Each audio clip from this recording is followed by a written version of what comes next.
Mister Gautam, നമുക്ക് ഈ video ഡിസ്കഷനിലേക്ക് അല്ലെങ്കിൽ വീഡിയോ റെക്കോർഡ് ചെയ്യുന്നതിൽ നമ്മുടെ പ്രേക്ഷകർക്ക് ലേറ്റസ്റ്റ് ഇൻഫർമേഷൻ കൊണ്ടുവരുന്നതിന് എന്നെ വിളിച്ചതിൽ നന്ദി. നമസ്കാരം.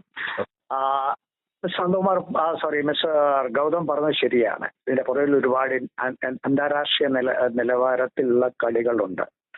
അതന്നെ. പക്ഷെ ഇതിന് മുമ്പായിട്ട് ഞാൻ ആദ്യമായിട്ട് ഈ ഇസ്രയേൽ എന്ന് പറയുന്ന രാജ്യം ഉടലെടുത്തത് എന്താണ്, ഇതിന്റെ പുറകിൽ ഒരുപാട് കഥകളുണ്ട്. അതിലേക്ക് ഞാൻ പോകുന്നില്ല. പക്ഷെ എന്നാലും ഈ സിയോണിസം എന്ന് പറയുന്നതും ഹോളോകാസ്റ്റ് നടന്നതും ഒന്നാം ലോകമഹായുദ്ധത്തിന് ശേഷം ബ്രിട്ടീഷേഴ്സ് ആണെന്നുണ്ടെങ്കിൽ 1917 ഇസ്രയേൽ എന്ന് പറയുന്ന അനുഭവമായ ഒരു കമ്മീഷൻ ഉണ്ടായതും അവരുടെ റെക്കമെൻഡേഷൻ ഉണ്ടായതും അതിനുശേഷം രണ്ടാം ലോകമഹായുദ്ധത്തിന് ശേഷം ജൂതന്മാരെ കൊല വിളിച്ച് അല്ലെങ്കിൽ വളരെയധികം അവര് കഷ്ടപ്പെട്ടതും അവര് ലോകത്തിലെല്ലാം അവരെ ഉന്മൂലനാശനം ചെയ്യാനുള്ള ആ സൗകര്യങ്ങളും സന്ദർഭങ്ങളും ഇതെല്ലാം കണക്കിലെടുത്ത് അവസാനം 1948 ഡേവിഡ് ബെൻഗൂറിയൻ എന്ന് പറയുന്ന ജൂതനാണ് ഇസ്രയേൽ എന്ന് പറയുന്ന രാജ്യം ഡിക്ലെയർ ചെയ്യുന്നത്.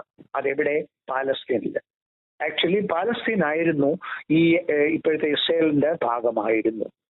അപ്പോൾ പാലസ്തീനിനെ രണ്ടായിട്ട് വിഭജിച്ച് ജൂതന്മാർക്കും അല്ലെങ്കിൽ മറ്റ് പാലസ്തീൻകാർക്കും രണ്ടായിട്ട് ചെയ്യണമെന്നുള്ള ഉദ്ദേശത്തിൽ യുണൈറ്റഡ് നേഷൻസും അതിൽ വ്യക്തമായ ധാരണകൾ ഉണ്ടായെങ്കിൽ പോലും രണ്ടാം ലോക മഹായുദ്ധത്തിന് ശേഷവും പക്ഷെ അതൊന്നും നടന്നില്ല. അതിനുശേഷം ഒരുപക്ഷെ ഈ പ്രശ്നത്തിന്റെ ആ ഉറവിടം എന്ന് പറയുന്നത് പണ്ട് മുതലുള്ളതിന്റെ തുടക്കമായിട്ട് ഇതങ്ങനെ തുറന്നുകൊണ്ടേയിരുന്നു. പാലസ്തീനിയൻകാർ പറയുന്നത് ഞങ്ങളുടെ രാജ്യമാണ്, ഇവിടെ ജൂതന്മാർക്ക് ഇവിടെ യാതൊരു രാജ്യമായിട്ടോ അല്ലെങ്കിൽ അവർക്ക് ഒരു ഇഞ്ച് പോലും കൊടുക്കരുതെന്ന് പറയുന്നു. പക്ഷെ ജൂതന്മാര് ഇസ്രയേലീസ് ഒന്ന് അവര് അനുഭവിച്ച കഷ്ടപ്പാടും ബുദ്ധിമുട്ടും പ്രയാസങ്ങളുമെല്ലാം അവര് മനസ്സിലാക്കി ഒന്നടങ്കം ഒരു ചെറിയ ജനസംഖ്യ ചുറ്റുമുള്ള അറബ് രാഷ്ട്രങ്ങളെല്ലാം അവരെ എത്രമാത്രം നശിപ്പിക്കാൻ ശ്രമിച്ചിട്ടും നടക്കാതെ പോയതൊരു വലിയ ഹിസ്റ്ററി തന്നെയാണ്. ഇത് നമ്മൾ മനസ്സിലാക്കണം. 1967 ഒരു 9 days വാർ എന്ന് പറയുന്നത് ജൂൺ 1967 ആ സമയത്ത് ഈജിപ്ത്, ജോർദൻ, സിറിയ ഈ 3 രാജ്യങ്ങളിൽ ഈ ഇസ്രയേലിനെ ആക്രമിച്ചു. പക്ഷെ ഈ 9 ദിവസം കൊണ്ട് ഇവരാണെന്നുണ്ടെങ്കിൽ ഈ അറബ് രാഷ്ട്രങ്ങളുടെ ഈജിപ്തിനെ ആക്രമിച്ചു, ഗോളാൻ ഹൈറ്റ്സ് പിടിച്ചെടുത്തു, സിറിയയിലെ ഗോളാൻ ഹൈറ്റ്സ്, ഇതെല്ലാ സംഭവങ്ങളും നടന്നു. അങ്ങനെ ഒരു ഭയങ്കര വിക്ടറി ആയിരുന്നു ഇസ്രയേലിനുണ്ടായത്. അതിനുശേഷം 1973 യോം കിപ്പൂർ വാർ എന്ന് പറയുന്നത്, അവിടെയുമാണെങ്കിൽ ഈജിപ്ത് ആക്രമണം അഴിച്ചുവിട്ടു, സിറിയ, ജോർദൻ ഇവരെല്ലാം. പക്ഷേ സുയസ് കനാൽ വരെ പിടിച്ചെടുക്കുകയും ഗോളൻ ഹൈറ്റ്സ് എല്ലാം പിടിച്ചെടുക്കുകയും അതിനുശേഷം ജൂതന്മാരെ സെറ്റിൽ ചെയ്യുക, അവിടെ കൊണ്ടുപോയി താമസിച്ച് അത് മുഴുവൻ കൈയടക്കുകയും അങ്ങനെ വർഷം നടന്നുകൊണ്ടേയിരുന്നു. അതിനുശേഷം ഉള്ള ഒരുപാട് സംഘർഷങ്ങളും ഒരുപാട് പാലസ്തീൻകാരുടെ മുകളിലാണ് ഒരുപാട് റെസ്ട്രിക്ഷൻസും മറ്റു കാര്യങ്ങളൊക്കെ ഉണ്ട്. പക്ഷെ എന്നാൽ 73% ആൾക്കാരോളം ഈ ജൂതന്മാരാണ് ഇപ്പോൾ ഇസ്രയേലിലുള്ളത്. ബാലൻസ് എന്ന് പറയുന്നത് 19% മുസ്ലിംസും ബാക്കിയുള്ള 2% കുറവ് ആൾക്കാർ മാത്രം ക്രിസ്ത്യൻസുമാണ് അവിടെ ഉള്ളത്. അമേരിക്കയുടെ പിന്തുണ അന്നും ഇന്നും എല്ലാ ഭരണാധികാരികളും 100% കൊടുത്തിട്ടുണ്ട്. കാരണം അമേരിക്കൻ സമ്പദ് വ്യവസ്ഥയുടെ അല്ലെങ്കിൽ സമ്പദ്ഘടനയുടെ നട്ടെൽ എന്ന് പറയുന്നത് വലിയ വലിയ ജൂതന്മാരാണ് അമേരിക്കൻ എക്കോണമിയെ കൺട്രോൾ ചെയ്യുന്നത്. അപ്പോൾ അവർ പറയുന്ന കാര്യങ്ങൾ അതുപോലെ തന്നെ അമേരിക്കൻ ഭരണകൂടങ്ങളും അമേരിക്കൻ പ്രസിഡന്റുമാരും ചെയ്തുകൊണ്ടേയിരുന്നിരുന്നു എന്നുള്ള ഒരു സംശയമില്ല. പിന്നെ ഇറാൻ എന്ന് പറയുന്നത് കുറെ വർഷങ്ങളായിട്ട് അവരാണെന്നുണ്ടെങ്കിൽ സ്വന്തമായിട്ട് അണുബോംബ് ഉണ്ടാക്കുക, അതാണ് അവരുടെ പ്രത്യേക. അണുവായുധത്തിന് വേണ്ടി യുറേനിയം വെപ്പണൈസേഷനിലേക്ക് എന്ന് പറഞ്ഞാൽ വെപ്പൺ ഗ്രേഡ് യുറേനിയം, അണുബോംബുകൾ ഉണ്ടാക്കുന്ന രീതിയിലേക്കുള്ള യുറേനിയം പ്രോസസ് ചെയ്ത് അതിനുവേണ്ടി അവർ വർഷങ്ങളായി ശ്രമിച്ചുകൊണ്ടിരിക്കുന്നു.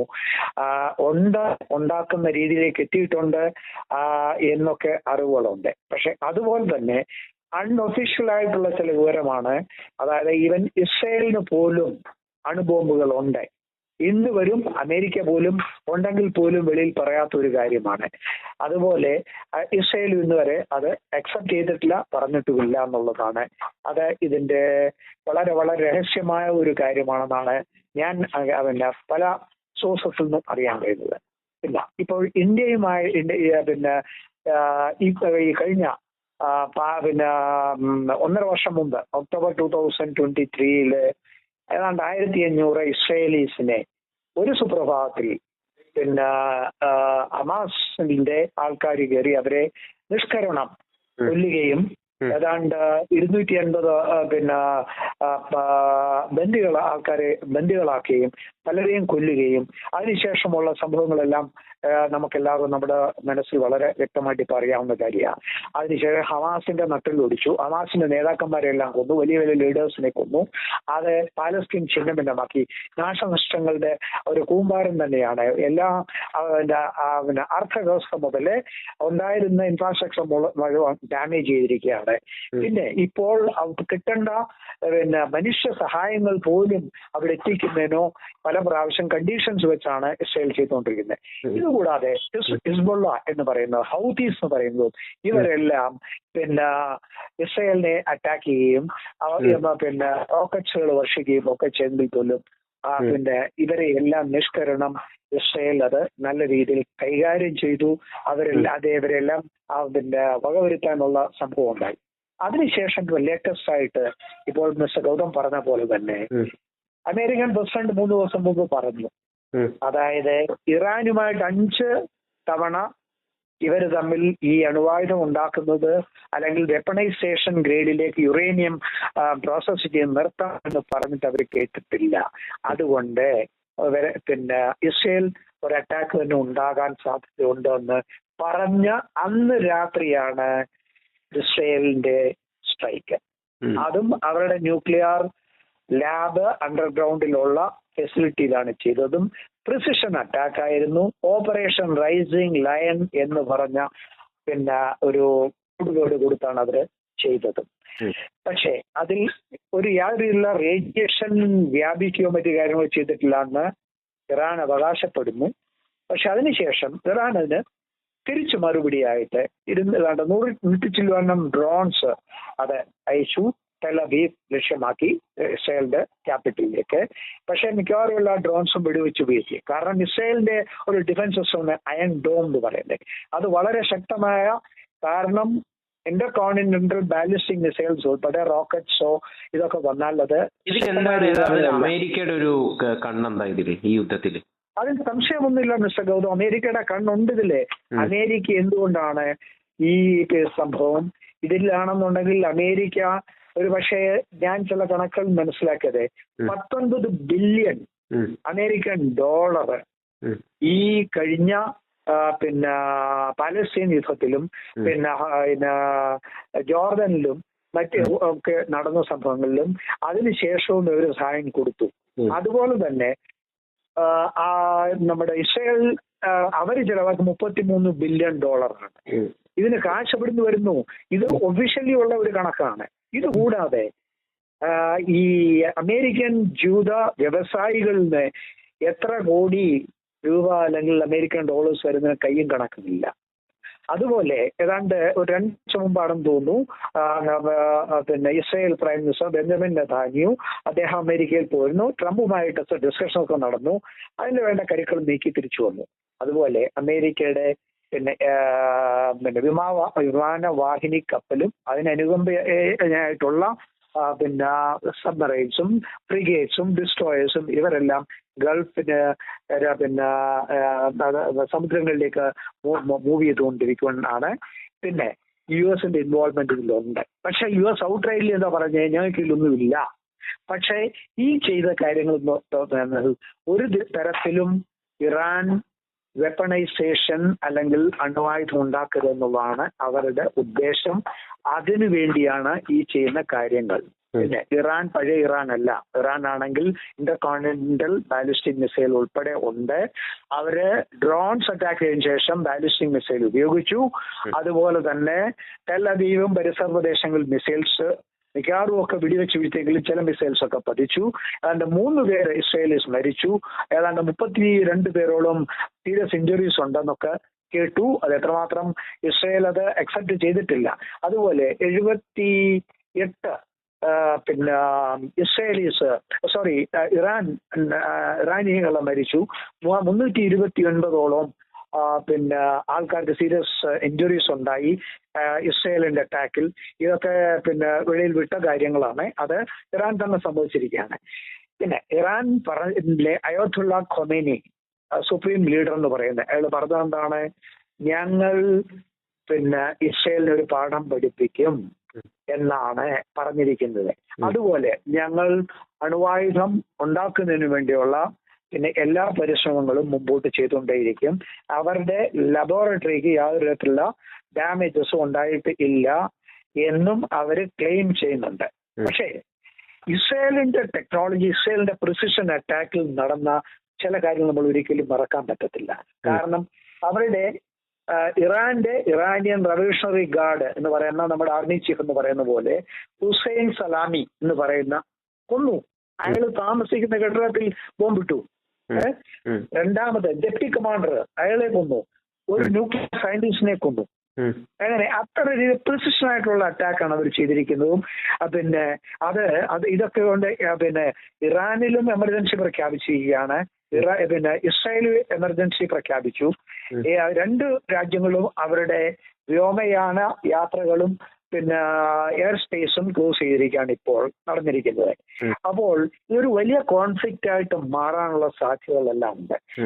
പിന്നെ നമ്മുടെ കേരളത്തിലെ ചില മീഡിയയിൽ വന്ന ഇത്ര ശുദ്ധ അസംബന്ധം എന്ന് ഞാൻ പറയാതിരിക്കാൻ പറ്റില്ല. അതിനെ പേരെടുക്കുന്നില്ല. ഒരുപക്ഷെ തോന്നുന്നത് സെർച്ച് ചെയ്താൽ കിട്ടും. മലയാളത്തിലെ ഒരു മീഡിയ ആണ്. ആ മീഡിയയിൽ പറഞ്ഞത് എന്താണ്? പിന്നെ ഇസ്രായേലി പ്രൈം മിനിസ്റ്റർ ഇറ്റലിയിലേക്ക് പലായനം ചെയ്യുന്നത്. അയാള് അവിടെ തന്നെ ഉണ്ട്. ഇന്നലെയാണെന്ന് തോന്നുന്നു അദ്ദേഹവും പ്രൈം മിനിസ്റ്റർ മോദിയെ വിളിച്ചു. പ്രൈം മിനിസ്റ്റർ മോദി ഒരേ കാര്യം പറഞ്ഞുള്ളൂ.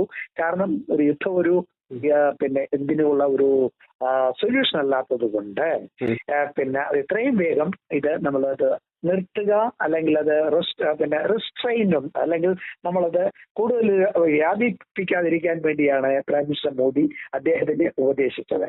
പിന്നെ ഇറാന്റെ 6 പിന്നെ വിമാനത്താവളങ്ങൾ, അതിലെ പ്രധാനമന്ത്രിയുടെ മെഹ്റാബാദ് എയർപോർട്ട് അത് കാര്യമായിട്ട് പിന്നെ ഇസ്രായേൽ അറ്റാക്ക് ചെയ്തതുകൊണ്ട് വളരെ എക്സ്പ്ലോഷൻസും അവിടെ തീപിടുത്തവും ഒക്കെ ഉണ്ടായിട്ടുണ്ട്. അതുപോലെ ഹമാദാൻ എന്ന് പറയുന്ന വേറെ പിന്നെ എയർഫീൽഡ്, താബ്രീസ് എന്ന് പറയുന്ന വേറെ എയർബേസ്, ഇതെല്ലാം ഇസ്രായേൽ ലക്ഷ്യമാക്കി കഴിഞ്ഞിട്ടുണ്ട്.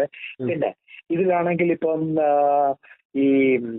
ഈ യുദ്ധത്തിൽ ഒരു പക്ഷെ നമ്മുടെ ആയുധ ശേഷി എന്താ പഴയ ഇറാൻ അല്ല. ഇറാൻ ഒരുപാട് കേപ്പബിലിറ്റി. പക്ഷെ ഇറാന്റെ കയ്യിലുള്ള വിമാനത്തിന്റെ അല്ലെങ്കിൽ എയർഫോഴ്സിന്റെ സ്ട്രെങ്ത് എന്ന് പറഞ്ഞാൽ അവർക്ക് വളരെ പഴയ കാലത്ത് F-14 ടോം കാറ്റ് എന്ന് പറയുന്ന വളരെ വളരെ ഔട്ട്ഡേറ്റഡ് ആയിട്ട് അമേരിക്കൻ വിമാനങ്ങളാണ് അവരല്ലേ. പക്ഷെ ഇന്ന് ഈ അമേരിക്കക്കാർ ഇസ്രായേലിന് കൊടുത്തിരിക്കുന്ന F-35 സ്റ്റെൽത്ത് 5ാം തലമുറയിലുള്ള 5th ജനറേഷൻ എയർക്രാഫ്റ്റ് ആണ്. അപ്പൊ അത് എന്നിട്ട് വെടിവെച്ച് വീഴ്ത്തിയെന്നാണ് നമ്മുടെ കേരളത്തിലെ മീഡിയ വരെ പറഞ്ഞെങ്കിൽ പോലും അതിന്റെ യാതൊരു വ്യക്തമായ തെളിവുകളും ഇന്നുവരെ വെടി വന്നിട്ട് ഇന്റർനാഷണൽ മീഡിയയിൽ പോലും വന്നിട്ടില്ല. അപ്പൊ അതില് അർത്ഥമുണ്ടോ തോന്നുന്നില്ല. കാരണം അത് അങ്ങനെയുള്ള വിമാനം സ്റ്റെൽത്ത് വിമാനങ്ങൾ റഡാറിന്റെ സ്ക്രീനിൽ ഒരിക്കലും കണ്ടുപിടിക്കാൻ വളരെ ബുദ്ധിമുട്ടാണ്. നമ്മുടെ ബ്രാഹ്മോസ് മിസൈലില് പോയി പിന്നെ പാകിസ്ഥാന്റെ അണുവായുധ കേന്ദ്രത്തിൽ വീണതുപോലെ അപ്പം വളരെ ബുദ്ധിമുട്ടുള്ളതാണ്. പിന്നെ ടാങ്കിന്റെ കപ്പാസിറ്റി ഏതാണ്ട് 2000 ടാങ്കുകളും ഇവർ ഇറാനുണ്ട്. പക്ഷെ ഇസ്രായേലിനാണെങ്കിൽ 1370 ഉള്ളൂ. ഇവർ തമ്മിലാണെങ്കിൽ പക്ഷെ ടെക്നോളജിയും അല്ലെങ്കിൽ കോമ്പിറ്റൻസി ലെവലൊന്നും പിന്നെ ഇസ്രായേലിനോട് ഒരിക്കലും ഈ പിന്നെ ഇറാന് കിടപിടിക്കാൻ പറ്റത്തില്ല. അതുപോലെ സ്ട്രെങ്ത്, ഈ പട്ടാളക്കാരുടെ സ്ട്രെങ്ത് പിന്നെ 3.5 ലക്ഷത്തോളമാണ് ഇറാന്റെ. പക്ഷേ ഇസ്രായേലിനാണെങ്കിൽ 4.65 lakhs അവരുടെ സ്റ്റാൻഡിങ് ആർമി ഉണ്ട്. പിന്നെ അവരുടെ റിസർവ്സ് എന്ന് പറയുന്നത് ഒരു പ്രത്യേകതയാണ്. എല്ലാ ഏബിൾ ബോഡീഡ് പിന്നെ ആൾക്കാരും അതുപോലെ ലേഡീസും ഇസ്രായേലിലാണെങ്കിൽ അവരുടെ റിസർവ് ഫോഴ്സസിലുണ്ട്, റെഗുലർ ഫോഴ്സസിലുണ്ട്. ഒരു യുദ്ധം വന്നു, ഇന്ന സ്ഥലത്ത് ഇത്ര സമയം ഇന്ന ദിവസം അവർ അസംബ്ലിയും അത്ര എക്സലന്റ് നെറ്റ്വർക്ക്. ഇത് അവരുടെ സർവൈവലിന്റെ പ്രശ്നമാണ്. ഈ അറബ് രാഷ്ട്രങ്ങള് ആദ്യമായിട്ട് ഈ ഇസ്രായേലിനെ കയറി കൊമയ്ക്കാൻ പോകാതിരുന്നാൽ, ഇവരൊരു നല്ല ബന്ധത്തിൽ പോയാൽ തീർച്ചയായിട്ടും ഒരു നല്ല രീതിയിൽ മിഡിൽ ഈസ്റ്റിലാണെങ്കിൽ ഈ പ്രശ്നങ്ങൾ ഉണ്ടാകാതെ മുമ്പോട്ട് പോകും എന്നാണ് തോന്നുന്നത്. പിന്നെ യുണൈറ്റഡ് നേഷൻസ് ഇതിൽ ഇടപെടാൻ സാധ്യതകളുണ്ട്. ഓൾറെഡി പറഞ്ഞു കഴിഞ്ഞു, യുണൈറ്റഡ് UN പ്രസിഡന്റ് പറഞ്ഞു കഴിഞ്ഞു ഇത് കൂടുതൽ പ്രശ്നങ്ങൾ ഉണ്ടാക്കരുത്, നമുക്ക് എത്രയും ഇത് അവസാനി എന്നൊക്കെ പറയുന്നു. പക്ഷേ ഇറാൻ ഇപ്പൊ തിരിച്ചടിച്ചിട്ടുണ്ടല്ലോ. വരും ദിവസങ്ങളിൽ ഇപ്പൊ നമുക്ക് ഇറാനെ നമുക്ക് ഒരിക്കലും ചെറുതാക്കിയിട്ട് കാണാനും പറ്റില്ല. കാണാൻ പറ്റത്തില്ല, അത് സംശയമൊന്നുമില്ല. ഇറാൻ പറഞ്ഞില്ലോ അവർ ഇസ്രായേലിനെ മുട്ടുകുത്തിക്കും എന്നാ പറഞ്ഞിരിക്കുന്നത്. അതിനു വേണ്ടി അപ്പൊ ആ യുദ്ധം വ്യാപിക്കാനുള്ള സാധ്യതകളുണ്ട്. പക്ഷെ അത് നമുക്ക് തള്ളിക്കളയാൻ പറ്റില്ല. എങ്കിൽ പോലും തീർച്ചയായിട്ടും ഇത് ശക്തി സാറ് നോക്കുകയാണെങ്കിൽ ഇറാനെ തന്നെയാണോ? ഇറാനെ പേടിക്കണോ? ഇറാനെ ഇതൊരു യുദ്ധത്തിലേക്ക് പിന്നെ ഒരു പ്രൊലോങ്ഡ് യുദ്ധത്തിൽ വരുമ്പോൾ അമേരിക്ക ഇതിൽ ഇടപെടും, ചൈന ഇതിൽ ഇടപെടും, പിന്നെ റഷ്യ ഇതിൽ ഇടപെടും. റൈറ്റ്, ഇത് ഒരു മോശമായ ഒരു സിറ്റുവേഷനിലേക്ക് പോകാനുള്ള സാധ്യതകളെല്ലാം ഉണ്ട്. അതുണ്ടാകാതിരിക്കട്ടെ നമുക്ക് ദൈവത്തിനോട് പ്രാർത്ഥിക്കാം. നമുക്ക് international piece and security prevail ചെയ്തിട്ട് എന്ന് പറഞ്ഞാൽ ഒരുപാട് നന്ദി.